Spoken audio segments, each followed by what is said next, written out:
Hey, it's Thursday, and I'm going to call this one Truckin' Thursday. And let's talk about trucks. It's something we haven't really discussed in the past. And, I've had some trucks myself. How about you? Trucks are fun, they're useful. Now, the first truck I ever owned was a van. And yeah, that is a truck. Now, I had a 1962 Ford Econoline van. It ended up in about four different magazines after I finished building it, and it was my first true build from nothing to something. I bought an old clapped out van. We did the body work in the backyard. First time I've ever done body work. We stripped the paint down, stripped what was in the interior, which was really nothing, put it all together, painted it all up, had Bill Carter, Wild Bill Carter, did the striping for me. And it was called the Wabbit Wagon. It had flames on the side with a Playboy bunny head. I sculpted the inside of the taillights to represent the Playboy bunny head, so when I hit the brakes, that's what you saw. The directional signal markers on the dashboard were also shaped like bunny heads back then. It was a real custom cool van back in the early 70s when vanning was one of the more popular trucking sports here in Southern California. And now I've had pickup trucks too. I had a Chevy Colorado, a Chevy Silverado, a couple of Rancheros mixed in on that. But that's in a 1932 Ford. Now, a buddy of mine's got that one right now. We did some horse trading and he ended up with it. But, chop top, suicide doors, channeled over the frame just a little bit. It was a cool 32 Ford pickup truck, but it wasn't what I needed or wanted at the time. Now, did you ever think about why the word pickup truck? And it's not because it picks up things. Back in the early 1920s, when Henry Ford was selling the Model T, the body pretty much was the same in the front. The Roadster, the Turtle Deck, was the standard piece that went in the back behind the cab area. It was a very small area. Now, if you wanted it as a pickup truck, you could have it as a truck. They didn't call it pickup trucks at the time. But what ended up happening was the dealer did not deliver the vehicle with the truck bed. I gotta remember, it was a truck bed. What you had to do is you had to go back to the dealership and pick up the bed. It started being called the pickup truck. Now, they were light duty trucks. There were heavier duty trucks at the time. And a lot of companies made them. A lot of people made money just making trucks. Mack, Peterbilt, REO, Speedwagon, which was Ransom E. Oldsmobile. After he left the Oldsmobile company, which was part of Generous Motors, he started REOs. And that was Ransom E. Olds, and he made trucks. Now, he didn't make pickup trucks. Well, I guess he did have some small trucks, but most of them were medium duty, or at the time, what they called a heavy duty truck. And this is before the use of diesel engines, so they were all gasoline powered. And that was one of the reasons why the GMC had a bigger six-cylinder engine than its counterpart, the Chevrolet, and why a lot of racers went to the Jimmy Motors. 301 cubic inches, punch them out, bring them up. 292, I think, was what they were stock. So they were a pretty big six internally, giving you some torque and some horsepower. So that was the fun part of trucking. I see a lot of people watching in right now. Cassie Nunez, Dennis Burnham. Got you on my computer this time. I figured out how to do it. I can see it as we're doing it. Keith Saunders, how are you? Phil Hoffman, Murray DeWitt, going to see you tonight at the Drags, Irwindale Drag Strip. That's right, Irwindale Drag Strip. It's Thursday night, Thunder. Thursday night, under the lights at Irwindale Drag Strip. It's your place to race. And here's another thing about Irwindale. You don't have to be just a spectator. Now, not only do we have the burnout box, or I call it the donut box, because all they're doing is doing donuts and doing burnouts, but you could be driving. You could be driving in the donut box. That's right. Just go out there. You could be driving on the drag strip. Someone tried to call us right now. Minimum Tech, and you go racing. $30 in your hot little hands. You go down the track as often and as much as you can in a night. Some people are getting 5, 10, 11 runs in a single night and just having fun, and that's what it's about. Irwindale Drag Strip, your place to race. Remember that. It's your place to race. So come on out and do it. We got lots going on this Thursday night, and we're getting ready for Deuces Wild on the 22nd with Match Race Madness. You don't want to miss that. We got a lot of heads up. 2 out of 3 races coming your way. I'm Mike Levy. Rick McGee, how are you doing this morning? Glad to see you watching. I hope you tune in for next week's Gas at 6 p.m. because next week, as I said, we're introducing a new guest. Actually, he's a new guest host. He's going to be a host. The hostess was the mostess? Joe Walla joins Gas. That's right. So it's going to be me, Bruce Barker, Randy Cardoon, and Joe Walla. Walla's going to be bringing his racing and rocking report to Gas. We'll get back to putting some racing information out there. And we're going to start this weekend with a young lady, and she's going to be on the show as well. You'll see her. I'll tell you more about Hannah. She's a road racer extraordinaire. Started out when she was just, 3, 4 years old. Started racing karts, was a national champion in go-karts, moved on to the Mazda Spec, was top in that, and she's moving through the ranks, going to become one of the top professional racers. That is her goal. John Zimmerman, Randy Elam, how are you this morning? And John Logue, how are you this morning? Glad you tuned in to Gas. Now, pickup trucks are fun. Some of the most stylish trucks around, well, it depends on the era you like the best. Me, I like the 30s, but give me a 1953 through 1956 F100 Ford, and I'm happy. Drop the nose just a little bit, some wide white steel wheels, baby moons. The first one I got to ride in was when I moved here to California. It was a black 56, and man, that thing was fast. It used to scare the crap out of me when I was in the passenger seat. I'd never driven in a car or a vehicle that accelerated so rapidly, probably because the driver had a lead foot, but it was cool. It was black, wide whites, lowered down in the front. At that time, they called the dropped axles Dagoed, because there was guys in San Diego that were dropping them. They called them Dago axles. It had nothing to do with ethnicity, as some people want you to think. It had to do with the San Diego area. So it was dropped. Now, disc brakes weren't around yet, so it had regular drum brakes. The back end was a little bit higher, and you could lock the tires up trying to stop them all the time. And yeah, Cassie, we do need more women in racing. We need more of everything in racing. We need more people to get involved and enjoy the sport that we love. It doesn't matter who they are or what they are. It's come out and race and enjoy. Show your skills, learn skills. The driving skills you learn on a track will help you on the streets. And I'm definitely a proponent of that. I believe if you have a high-performance car, you should know how to drive it. You should be even licensed to drive it. But that's another story we'll talk about another day.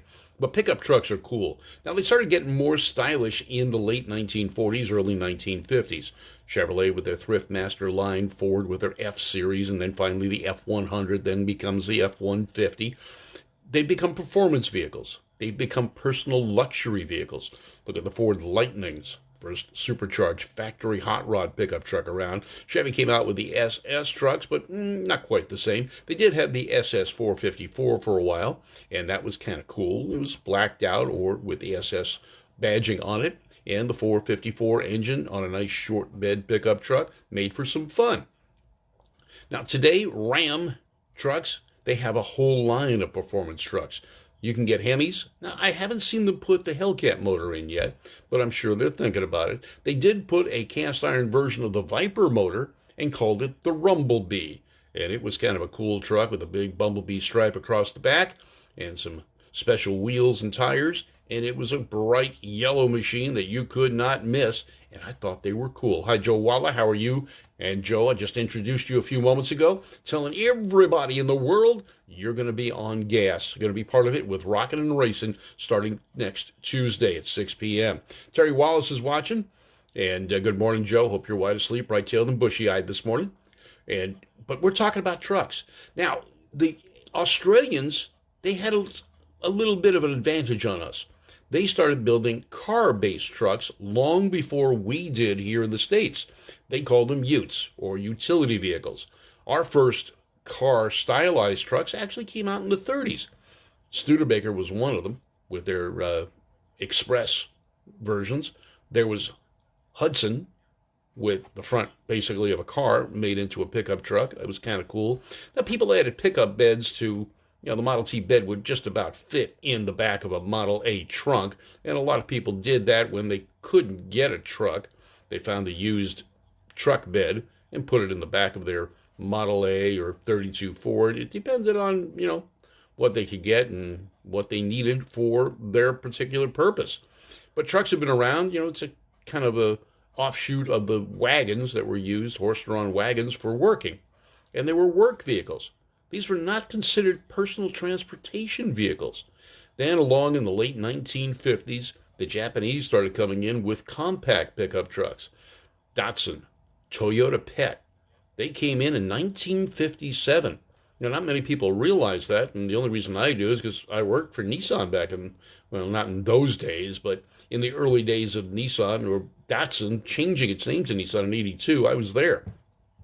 And I looked at the history because I was part of the customer relations division. We answered a lot of questions to consumers about their vehicles and so forth, and I read up on it. And Datsun trucks. Now, the company's name was Nissan, but they sold the product under Datsun. And Datsun was the early name of the company. It was the first initials of the three owners of the company, DAT. The first vehicle they came out with was called the Dot. The next vehicle was called the Datsun, son of Dot. And they used that name because they had a great reliability rating with their vehicles and kept it on. It wasn't until 1982 the hierarchy there decided that the corporate name was Nissan, and that's what we started to talk to. So we needed to have those names out there. Cassie says, did I work for every company? No, actually I only worked for 4 vehicle manufacturers. One was a captured manufacturer of General Motors, and later on I became part of the General Motors team and then went back to that captured company after the reorganization and GM sold them off. But the trucks were interesting. The compact pickup truck, they started catching on. 20 to 30 miles per gallon. No truck here in the States was doing that.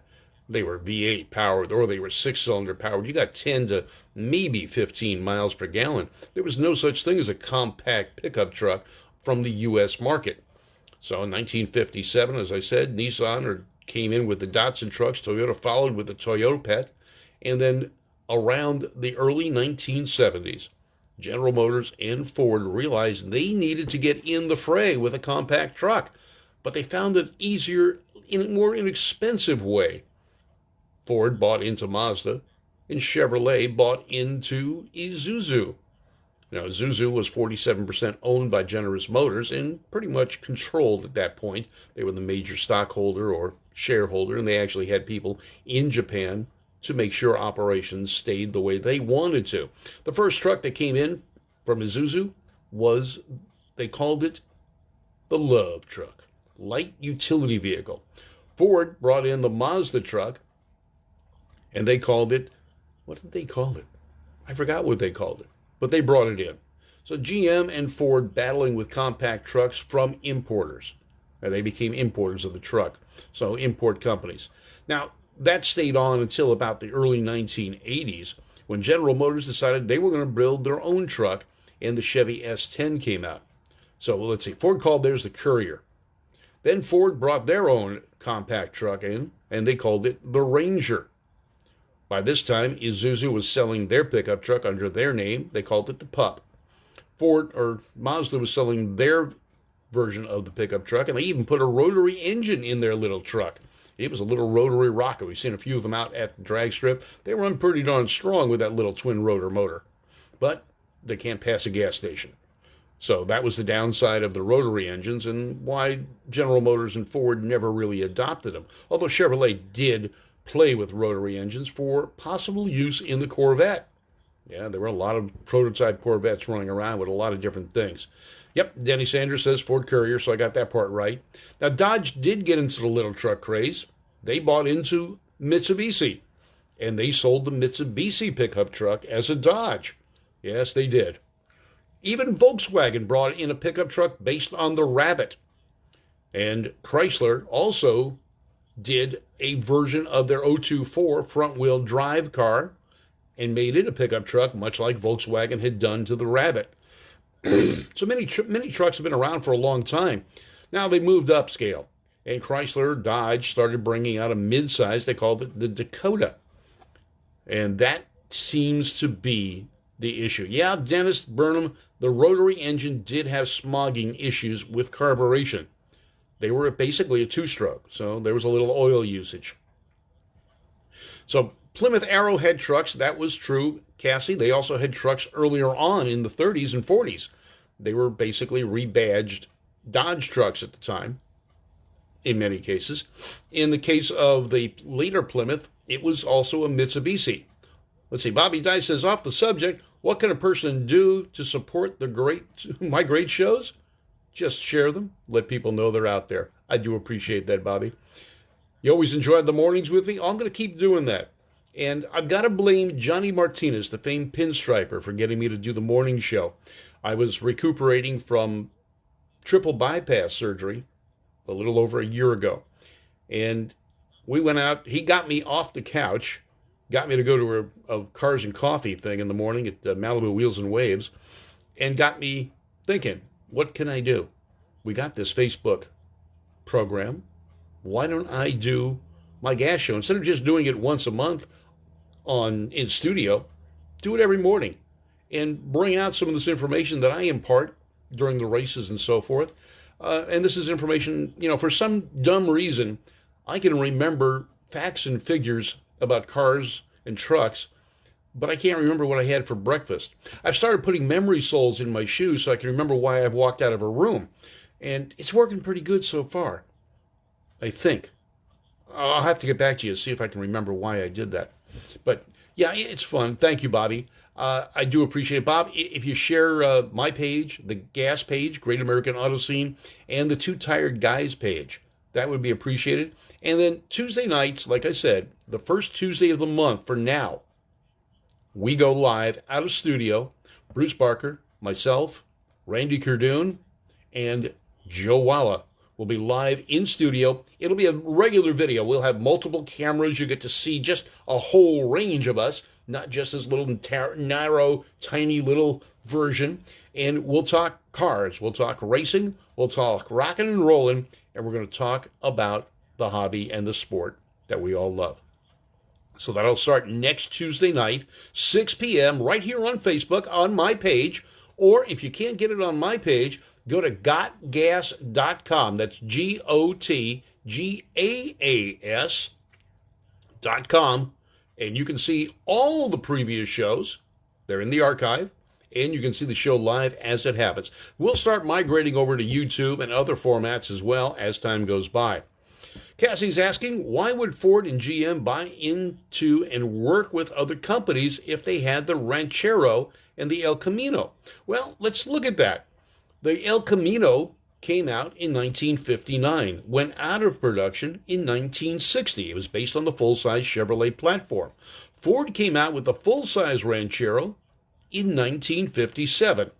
In 1960, they saw the need for a compact truck and brought in the Ranchero. Or actually, they didn't bring it in. They started producing it on the Falcon chassis, which made it a nice compact truck. I've had two of them, and I really like them.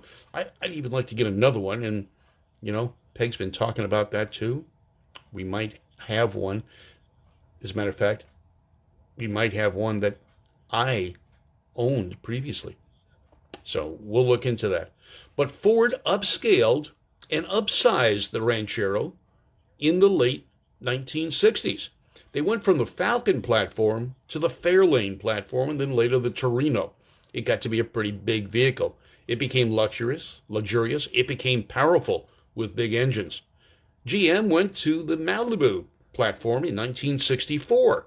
And again, it became bigger. It became more luxurious. It became less utilitarian. But you could get the base model ones.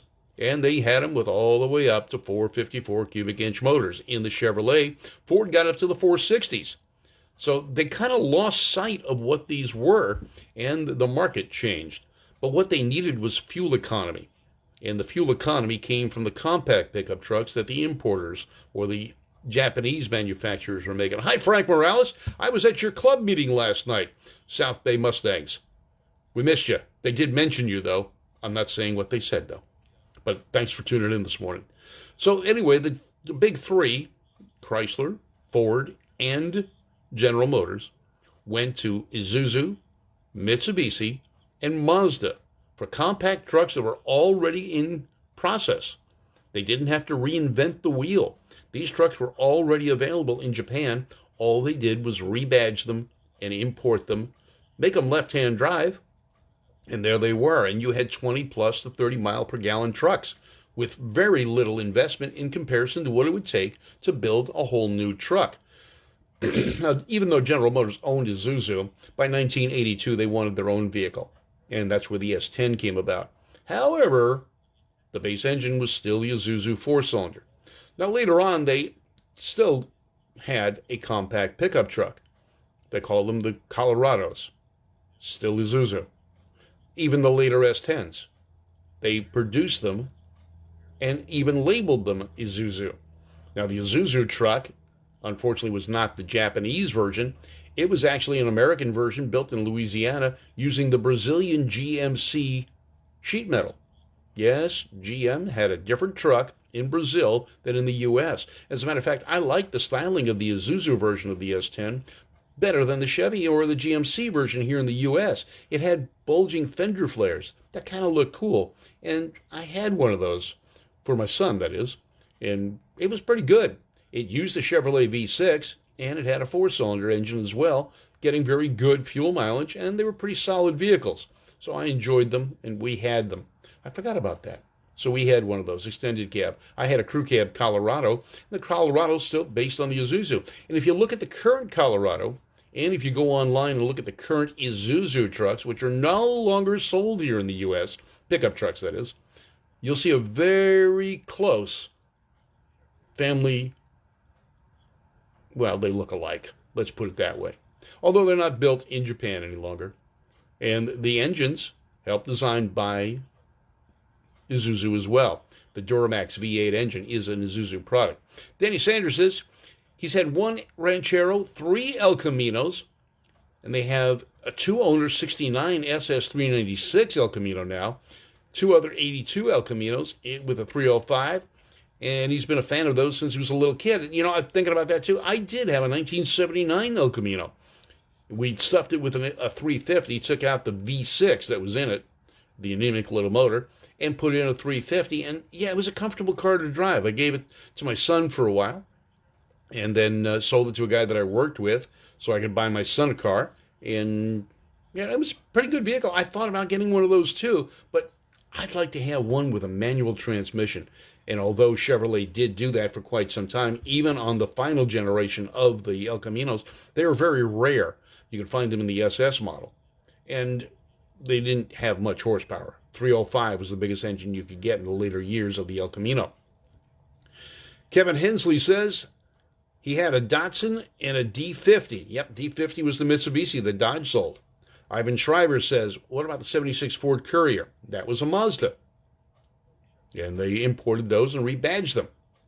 Cassie Nunez, thoughts on the Lightning? They're kind of fun.